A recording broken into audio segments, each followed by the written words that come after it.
सत्य, विश्वास आणि वेग म्हणजेच पुणे हेराल्ड. बाणेर भागातील एका लॉजमध्ये वेश्या व्यवसाय सुरू असल्याचा प्रकार समोर आल्याने पोलिसांनी लॉजवर छापा टाकून तरुणींची सुटका केली. या प्रकरणी लॉज व्यवस्थापकाला अटक केली असून व्यवस्थापकासह चौघांविरुद्ध गुन्हा दाखल केला आहे.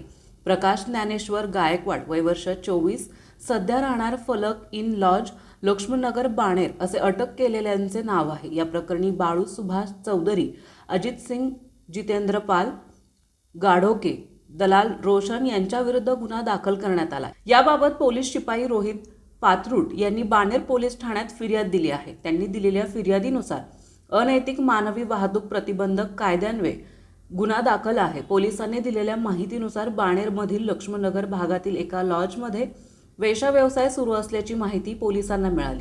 आरोपींनी तरुणींना पैशाचे आमिष दाखवून त्यांनी देहविक्री करण्यास प्रवृत्त केले. पोलिसांनी बनावट ग्राहकांच्या माध्यमातून खातरजमा केली. पोलिसांनी छापा टाकून लॉजमधून तरुणींची सुटका केली. लॉज व्यवस्थापकाला अटक करण्यात आली.